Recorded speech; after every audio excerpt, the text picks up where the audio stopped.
morning, and welcome to Two Girls in a Pod. I'm Sharon. I'm Christy. And last week we talked about the holidays and that, so we're kind of going to continue on with that, except today's episode is all about gratitude. And why is gratitude important, and what is a way that we can implement gratitude into our lives on a daily?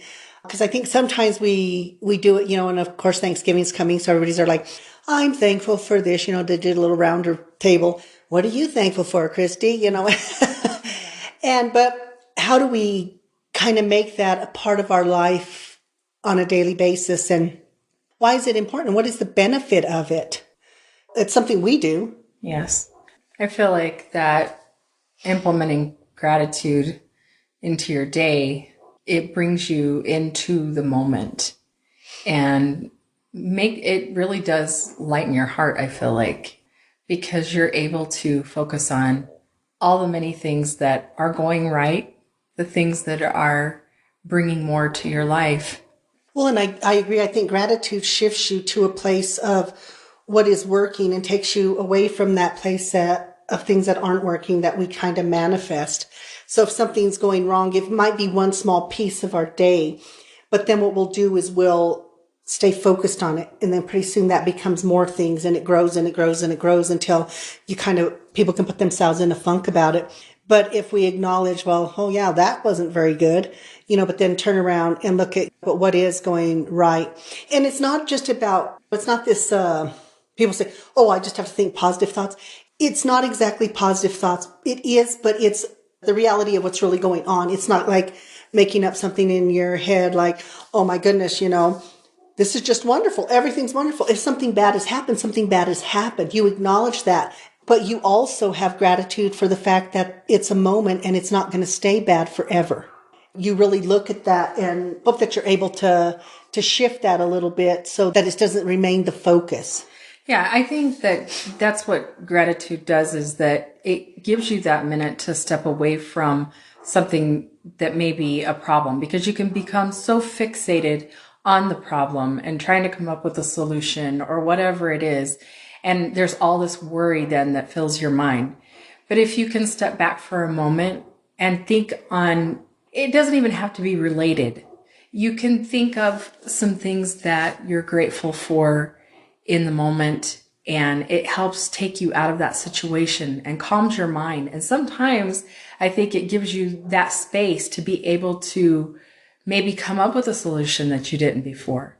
But you just leave the situation there for a minute. And if you can take your mind to some place, it could be anything. I mean, I've told, like my mom, she hasn't had a pet in years and now she has one. And so I've told her, I said, when you're having a day that's really rough or that, maybe focus on him, because the way that pets love you is it just fills you up. And so sometimes just taking a step away from everything that's going on and just focusing on the love that you have for your pet the gratitude for Kush, yes, for what he brings to her life. The gratitude for the feeling he brings to her. So I think that it really does help. Like I said, it brings you into the moment and maybe helps you step away from something that's a problem or whatever that you're focused on. And I think that's the thing when we talk about gratitude, and it's something that we've used for it's been about 15 years? Yeah. Something like that. It's been about 15 years. We went through a period where we were unemployed and stuff like that, and it was like, oh my God. And you can get so stuck in that rut. But we really started to have gratitude. And we didn't stay stuck in that focus or keep our focus of, oh my God, this is just really crappy. What are we going to do? Are we going to lose our house? All those kind of things. Not that we didn't have support of others, because we really did. And, my parents were very supportive. Our neighbor was very supportive, things like that.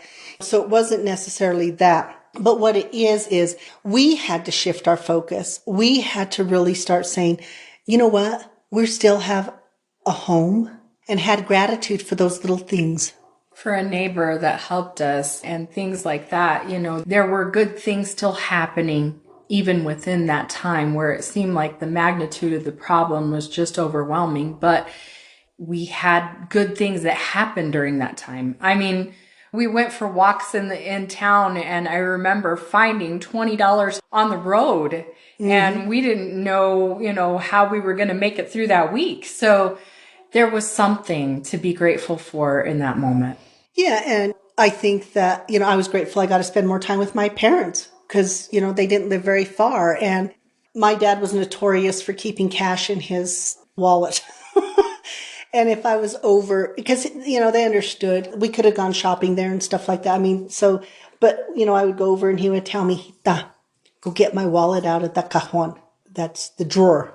And so I'd go and I'd get it and he'd give me a 20 or that. And he goes, "Go put gas and then get something to eat." Or, he'd give us more, I mean, those are the things. And I was so extremely grateful for him because $20 to us was like having 200 or 2,000 because the gratitude for those small things that seem small, but to other people are so big.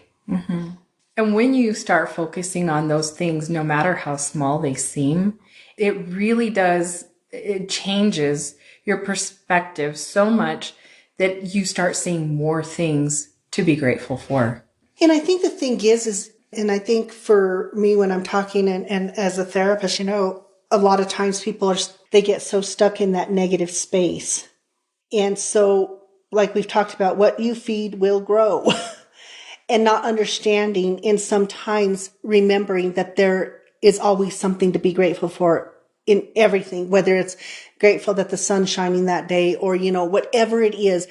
And oftentimes I think people think they have to think of these grandiose stuff. And I remember one of my clients and his saying he was grateful for his boots because his boots were comfortable and he was on his feet. Just things like that. And he had true gratitude for it. And then it starts to shift things. It starts to shift the way we see the world. It takes us out of that negative thing. And we're going to have bad things happen. But the thing is the bad thing should not define us and it should not set the precedence for the rest of our life. Yeah, because you don't want that to overshadow everything else when there's there's a lot of good too.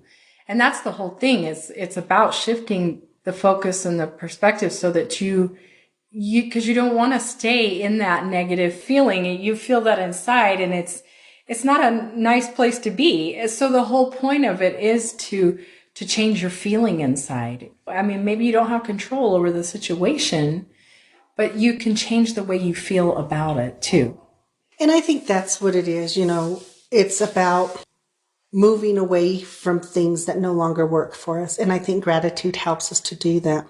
And, we speak of gratitude as if it's happening because our brain does not know the difference between what is real and what is not. People they're like, what? I mean, come on, think about it. You're in your home, you're watching a scary movie. You know that character in that movie is not going to come get you. But before you know it, you're screaming, your heart's pounding. All of these things are happening because our visual cortex, everything, our brain is making it seem as if it's real, as if it's happening in that moment. And if our brain can do that, it can make it feel like things are going well for us in that moment. It's our creation. It's our thought process. When I do this with my clients and they'll say, and especially if they're more scientific minded, you need to explain how this is working. And I tell them, you're giving a message to your brain and your brain is going to do the rest of the work. I said, it's that message we give. If I give my brain the negative message, it works on that. If I give it a gratitude statement, it looks for other things to be grateful for. So it's kind of one of those things. We have a whiteboard in Christy's office here, and I write the gratitude statement, and then Christy writes I always put the thank you, thank you, thank you. And we talk about gratitude, and we say about, I'm so grateful for whatever, and then thank you, thank you, thank you. It's followed by 3 thank yous. Once again, we talk about this as it's happening now, because then our brain will start to see it as happening now. That's such an important thing. And how do we, I don't want to say condition, but it is kind of like conditioning our brain to see something different. Mm-hmm. And I mean, for me as a therapist, that's what I'm working with my clients, is to shift their paradigm, to shift their way that they see something in order to see it in another light, in order to look for solutions. Like you said, gratitude also helps us to look for solutions, to help us to realize that things are not hopeless and helpless. Because you can see it from a whole new angle. And that's, like I say, the point of it. I feel like, you've got taking yourself out of that negative space so that you can see it differently. We talk about those gratitude statements. I had a client who came to see me, and that was her assignment. She had to be grateful for her abundance of time because she was late to everything. And she was a good employee, but her boss finally said, you got to take care of this. So she comes to see me. I'm there like, okay. So it's about time management. And all she ever talked about my son always makes me late. I'm always late. I'm always this. I'm always that. It always had to do about time. So I told her, I said, okay, all you have to do is say, I'm so grateful for my abundance of time. Thank you, thank you, thank you. And I said, well, what makes you late? She goes, my son. He never has his shoes. It was about his shoes. I said, okay. She would tell him, go get your shoes out of the closet. And then pretty soon, Mom, they're not there. And yes, they are. And then the fight's on. And as she's doing this, one day she tells him, go put your shoes on. So she turns around and he has his shoes on. And she's looking at him and she goes, how did you find your shoes? Well, she kept telling him, go get your shoes out of the closet. He wasn't putting his shoes in the closet. He was putting them on a little bench thing. So she would tell him, go get your shoes out of the closet. So being the little boy that he is, he goes and he's looking in the closet and he can't find the shoes. But he doesn't know to tell her, well, my shoes aren't in the closet, because he's doing exactly what he was told. So every morning they were late because she was giving him a different thing. And then finally for whatever reason, the brain shifted in her without her even realizing. And she goes, go put your shoes on. And then that's when she asked him and he goes, Mom, I don't put my shoes in the closet. I put them on the little bench. And she goes, oh my God. She goes, all this time, she goes, in her frustration and in her thing of always thinking they were going to be late, she was always saying the same thing. And then they were always getting into the same fight every single morning. So she realized that some of it was she was the creator of it by her own verbiage. After that, she did really, really well. I didn't really have to see her very long. She finally understood. But that's what it is. We create it without realizing it, and then we sustain it because, yes, she was late because she was creating it, almost in a way manifesting it, in that she would stop and argue with her son now for another 5 or 10 minutes. Instead of, if you're running late, go upstairs and find out what's going on. But once again, you stay stuck in that and you keep using the same thing over and over and over again, expecting a different result. Mm-hmm. So it's a matter of how do we change that? And once again, the gratitude statements really help us, like Christy said, to see that sometimes there are solutions, because it takes us out of that feeling place. And if I'm feeling overwhelmed, if I'm feeling all of those things, then everywhere I look, I feel overwhelmed. And I think people don't realize that. And you get stuck in a rut, really, when you do that. But it can be easy to do. And I talk to people that'll say, oh, it's just one thing after another. And they just continue on that same path, that same line of thinking, that waiting for the other shoe to drop. And I feel like that gratitude really helps you to step out of that place for a few minutes and gain some different perspective. And we've talked with people in our personal life that are close to us, and we talk to them about gratitude. If they're having a lot of stuff that's going on, we'll have gratitude statements for them. And we have gratitude statements every day for the people that we love and care about, my clients, and for just people in general, in the world in general, the whole healing processes. But we'll talk with them about that. And if we're really close to them, of course, and we'll say, well, you do this, or what can you have gratitude for in that relationship? If it's a parent-child relationship and, oh, my kid's always doing this and always doing this. Okay. Yeah. But always is, we start to use those extreme words, which keeps us stuck. And then I'll say, okay, but what about that? Pick one thing, just one thing you're grateful for that your child does. Well, I'm grateful that they really do good in school. Okay, there's a start. Because once again, we're taking it out of that extreme. And that's like what you say when somebody sits there and says, oh, it's one thing after another. That's that extreme thinking. Oh, every day it's something different. Every day it's something negative. Every day something bad's happening. Or those are extreme thinking, because the person is focused on those incidents. And then what happens is the brain starts to look for it. You really can get into that thing of, I feel like, the self-fulfilling prophecy, really, because you stay entrenched in that thinking. That's all you're seeing. Exactly. And, if I can stay entrenched in thinking that's negative, then I have the ability to stay entrenched in something that is positive or that is filled with gratitude. And once again, gratitude is not like magical thinking in that way. it's really helping your brain's neurotransmitters to fire in a different way to give you what it is that you really need in those moments.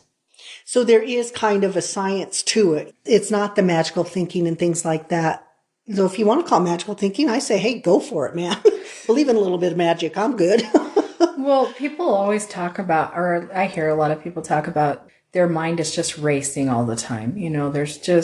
They're constantly thinking about what needs to get done or things like that. And I feel like with gratitude, you slow the mind down for a few minutes. I agree, because the gratitude it shifts you from all the racing things. And those racing thoughts are usually about worry about something impending or whatever that might be, and not understanding that. And I love that from our meditation when he talks about worry and what is it? It doesn't exist outside of your mind. Mm-hmm. That worry and that, when we talk about worry and depression, that only exists, it's a creation in your mind. It only exists in your mind because it's really not out here. The worry's not, because it's in the future. Oftentimes depression stuff sometimes comes from the past. It's already happened, but we keep it going.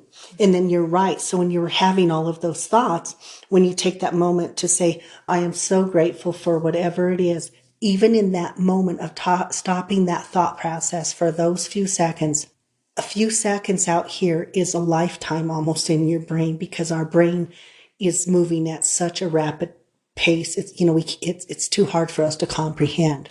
And that's why I feel like that gratitude really has to be a practice. It's something that happens over time. And when you start doing it, and you're consistent about it, you realize that you start to feel elevated on a regular basis. It's not just in that moment then, you know what I mean? It just feels like that you're just in a better place overall. One of my clients, she does gratitude statements with her children. And she shared with me that the youngest one was outside and she found a penny on the ground. And she says her mom looks over and she's got her hands up and she's got the penny in her hand and she's there, thank you, universe, for my money. And it was a penny. But she felt it. She really did. And she goes, and that was me seeing that gratitude, teaching that to my children, that some people might think is as simple as a penny. To that child, that was money that she didn't have. And that was, as she said, thank you, universe, for, bringing her money. So those things. And I have different ones, my clients, and they do that as a family unit, and they talk about that because sometimes, we get into that rut of just talking about our problems. And we'll go over the same problem over and over and over again. And don't misunderstand me. Sometimes that's important and relevant because sometimes in repeating a problem, it starts to shift in our brain and we start to see a different solution. But that's a little bit different. So with my clients, we may stay on one topic and then it's all of a sudden, it's like, oh my God, I get it. Okay. And I can do this. And so that's relevant too. And that's not exactly what we're talking about now.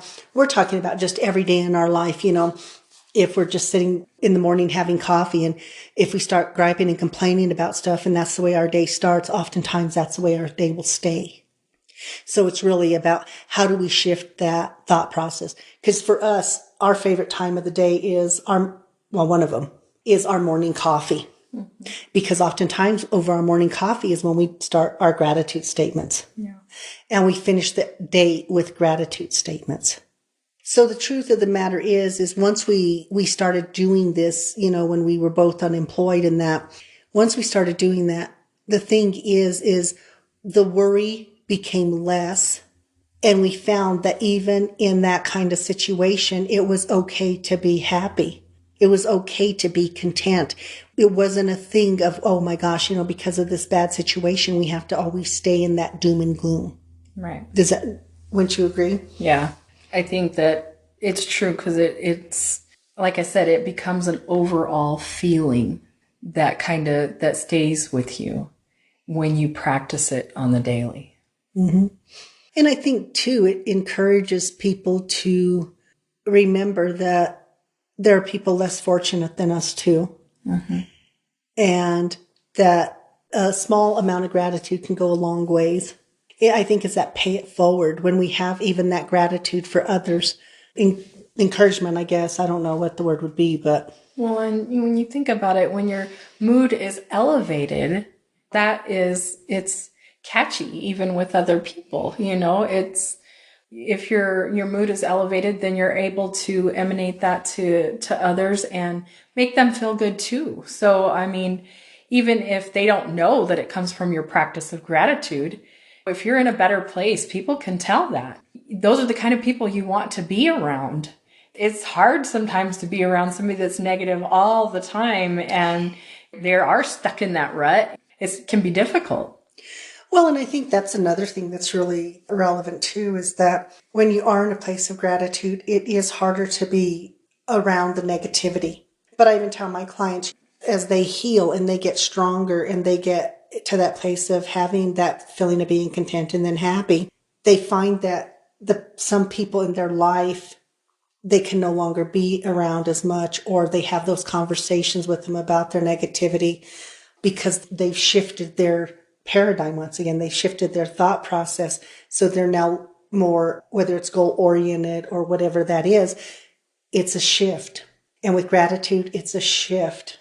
And when you're learning all of that, you still have to have patience because there is definitely, you have to understand that those people are going through something or whatever, and maybe they haven't implemented gratitude into their life. And you can recognize where you were as opposed to where they are. And, sometimes it helps you to give space too. One of the other affirmations in our meditation that I always go back to is that negativity is a form of suffering, to which I respond with compassion, understanding that these people are, in a situation maybe that they feel out of control and they're not focusing on the good stuff. They can't see it right now. So sometimes you have to give a little space and understand that it's a learning curve for everybody. Absolutely. And in saying this, and if you're listening to this, it's not to minimize the experience at all, because our experiences are experiences. If something hurts, it hurts. Yeah. If we're angry about something, we're angry about something. That's not it at all, because we have to give space even to those emotions. But to have gratitude that I can give space to the emotion and it's okay to have gratitude for that, but also to have gratitude to know that I can also get out of that space when I have to. But it's not about pushing people. It's not about minimizing somebody's experience by any means. No, it's not to say that once you have gratitude that nothing ever bad ever happens again. It's not anything like that. And yes, you will have reaction to those things. But I think that gratitude helps you get back to a more positive place through the whole process. And I think the other thing is that gratitude helps with relationships, because even if you have a relationship that's not the way you want it to be, you can still have gratitude for the relationship, which then shifts your thinking. So then you engage in the relationship in a different way. And when you do that, oftentimes that person then changes a little bit. And so they kind of meet you halfway without realizing they're doing it. But the gratitude itself is about you being in a good space and not getting stuck or caught up in whatever else is going on in somebody else's life. The thing is that in order for us to be helpful to others, we have to take care of ourselves first. We have to start with that gratitude for our own well-being, because once we have that, then it's much easier for us to give to other people. That's what I always say about you can't give from an empty cup. And working with people, and sometimes it can be difficult, but I think understanding that if I'm speaking to somebody and I'm talking to them about, you got to first take care of yourself, have gratitude for yourself. Understanding that's not a selfish statement, but oftentimes we're taught that we are selfish when we think of ourselves. We are taught that we put our children, our jobs, it could be anything above us as an individual. And that does not mean, and I think that the message has gotten misconstrued along the way society, is that well, if you have gratitude for yourself or if you take care of yourself, then you're not taking care of others. No, what it does is it gives you the ability to take care of others. It gives you the ability to have the energy to take care of others because you feel good about who you are. You have gratitude for you being healthy. You have something to give. Exactly. So it's not a selfish act to have to start with the first gratitude statement maybe being, I'm so grateful for my strong mind, body, and spirit, that it's healthy. Thank you, thank you, thank you. There's nothing wrong with that, to start with that. And then from that gratitude statement, I'm so grateful for all of my family and friends and everybody, that they are strong, healthy, have an abundance. Thank you, thank you, thank you. There is nothing wrong with that because it starts first with you. And if you don't take care of you, there is no way you're going to help and take care of others because you aren't going to be looking for the right solutions. Everything's going to overwhelm your system and then everything shuts down. So it start with something as simple as a gratitude statement for your own well-being. And you're right, it's practice. It is practice and understanding and having that understanding that if somebody's not caught up with you, then you practice with them or you encourage them. It's not a competition. It truly is trying to get people to a better place in their life. And I think that I'm grateful that we're on this journey together and that we really work at that to do our best in that gratitude. Yeah, well, and it helps to elevate each other. And I feel like that it just makes your relationship stronger. Yeah, and we have gratitude for a healthy relationship. Now, does that mean we don't have moments? Yes. My sister cracks up. All of our friends do. We entertain them because we can be very passionate in a moment, and that's all it is for us. And then we're on to the next thing. And oftentimes it's around driving. There might be some disagreement, but But that's the thing. It's not about having a perfect relationship. It's about having a perfect relationship for you, not based on somebody else's sense of perfection and all that. But what can that bring to it? And I know for us, it has brought a lot. I feel it really has helped to strengthen our relationship for us to, even if we are having those moments, that they become moments and they don't stretch on. We do not. I mean, maybe the most is, if it's a really bad one, maybe 20 minutes, if that. well, I feel like that's what gratitude does, is it helps you really look at the moment. If it's a negative thing that's happening, then I feel like that gratitude helps put it in perspective. That is only that moment, and you're not magnifying it. It passes. Absolutely. And I think the thing is that once again, people get stuck or stubborn. And I always tell my clients when I'm working with them, why is it so important to win and to be right? We're not going to always win, and we're not going to always be right. So what we have to do is realize that being right and winning is not always in the best interest of yourself or the people around you. So it's just having that gratitude, creating that space, and then going back to it and sometimes saying, I was wrong or I misheard. And those things I think you learned that. And, I know that, and I'm so grateful that, I had Christy, because when I had meningitis, it messed with my memory. And so that was a point of contention at first, because in my head, I thought I was remembering something, or I had no memory whatsoever. I mean, zero. And I remember we were talking and you were talking about the home that we had gone to visit your parents at. And I'm there like, I've never been there. And you're looking at me like, Yes. and she's describing the house to me. And I'm telling her, you did this there and you did that, and trying to remind her of all these things. And she's like, I have zero memory of that. I don't know what you're talking about. So therefore, in my mind, it didn't happen. And part of that is because I didn't want to believe that my memory, I guess I didn't want to believe that I could remember, or, that I could forget a big chunk of something. And she would just say, hon, just have gratitude for your memories. Just have gratitude that you can remember. And you used to get like really frustrated with me about that. And I would feel like that I was helping because I would really try to paint the picture of what happened and describe it all. And I thought that, that would help you to remember. So I thought I was being helpful, but you would get a little frustrated sometimes. Well, and I think the reason being I would get frustrated is because the more you painted it, the more I felt I should remember it. Mm. And there was no memory. And then you kind of shifted that with me, and I remember her shifting it with me, and she would just say, "Hun, just have gratitude for your memories. Just be thankful for them." And I started, and you would have gratitude statements for my memory and stuff. And, it's gotten better. There still have a few holes here and there. I still don't know if you remember the house, but not a clue. I have no recollection of this.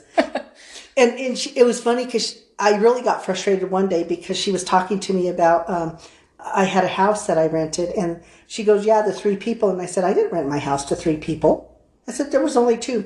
I literally have no recollection of this third person. This third person in my world does not exist." I remember her.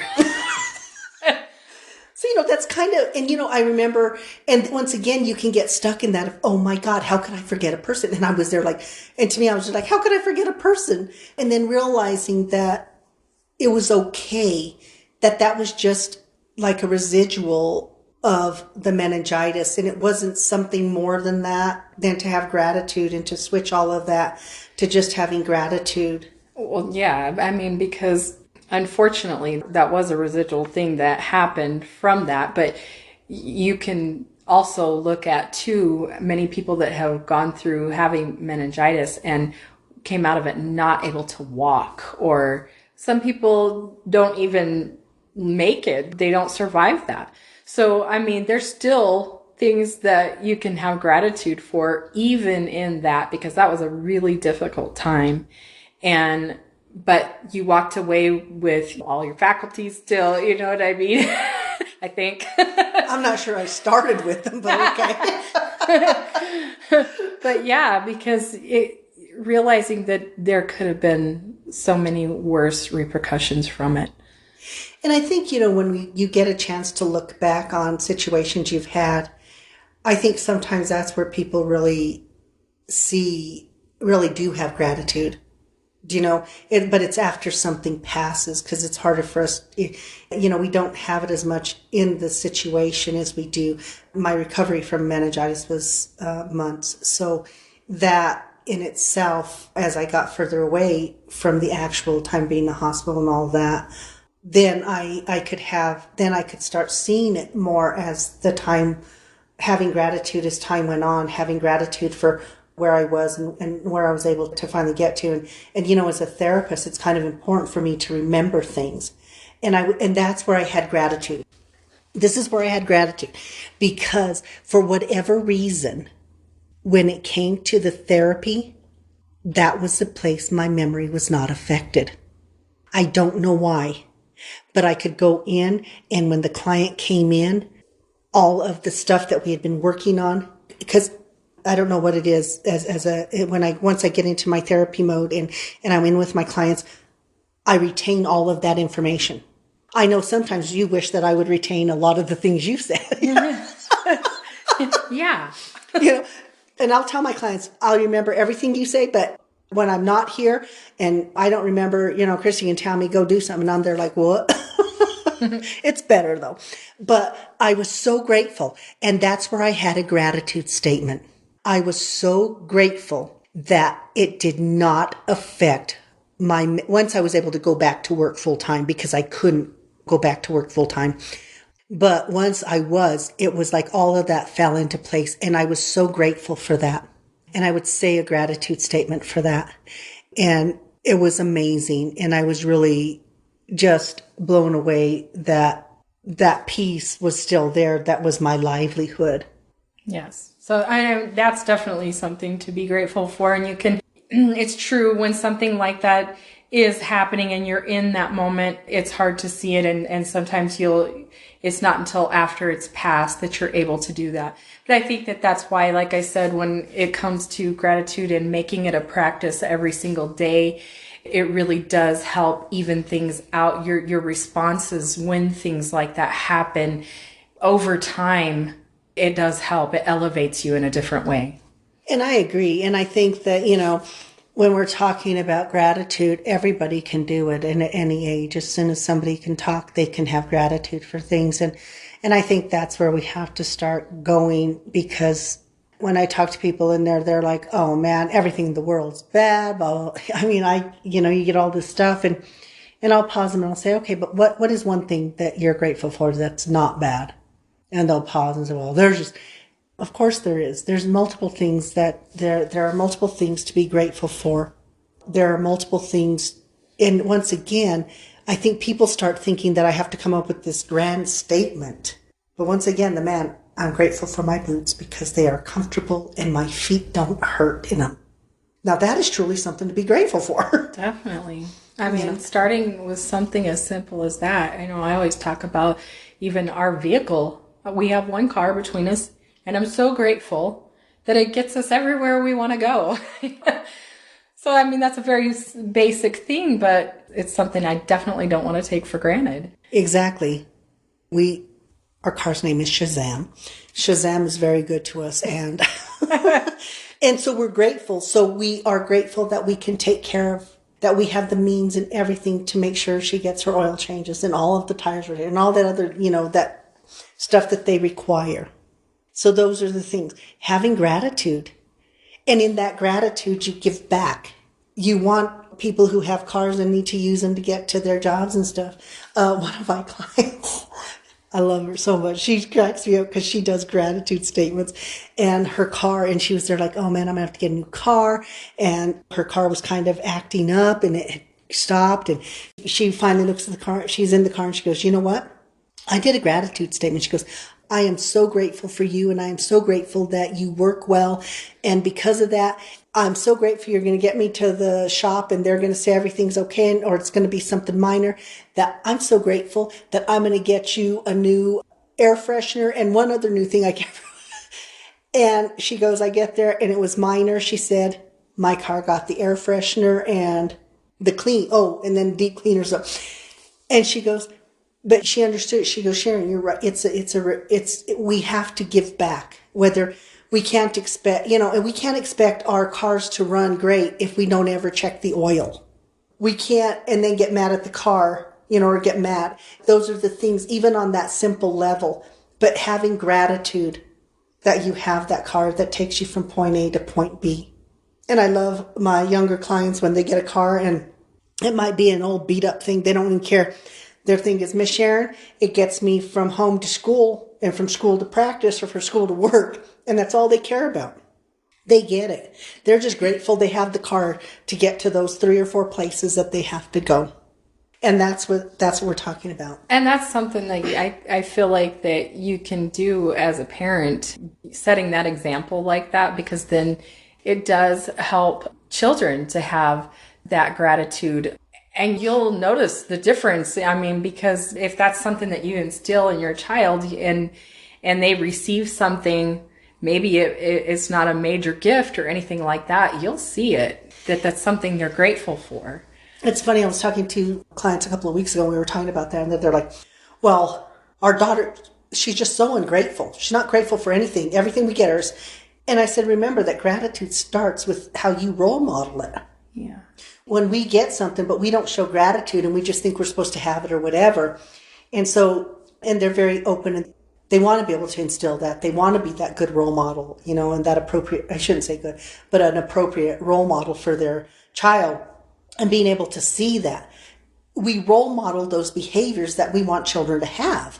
So that's why and if I'm working with the family and we're doing that, and they're like, no, it's everybody in the family does a gratitude statement for big or small. If you might think it's small, it doesn't matter. It's big to the person, just as the penny was big for the little girl because she had nothing. And now, in the middle of, she outside, she finds this penny. So, that's relevant. And I think that's that's the thing is, how do we role model that behavior? And I know that we do that. We will use gratitude statements, whether it's with our friends and our family or whoever. It's something that's such a part of our life now. Mm-hmm. I can't imagine not using it. Right. It'd be odd. I feel it would be really strange, but I think people just expect it, with us now. and I find that now, so every once in a while, those friends or family will use a gratitude statement with this just, as they're talking, oh yeah, I'm so grateful for the weather, being nice, or it's using that kind of terminology. And once again, it's helping to rewire the brain. That's really what it is. We talk about cognitive behavioral therapy. That's what we're doing. We're working on rewiring the brain. And gratitude does it. And it's something that we can do together. And it's really, once you get into the practice of it, it's such a simple thing that you can do. You're doing that in your mind. And like I said, it elevates the mood overall. And once again, if you have that worry, to sit and have that gratitude statement of, I'm so grateful that I have a calm mind, that I can see solutions to things. I think it slows the mind down enough to be able to do that. Yeah, and once again, being able to share that and expand on that. And once again, with the holidays coming, having the gratitude for the get-togethers, if that's what you're doing, if it's not creating something. Right. Maybe even if you don't celebrate Thanksgiving, more than likely you get some time off for it. And, that even within itself is something you could be grateful for too.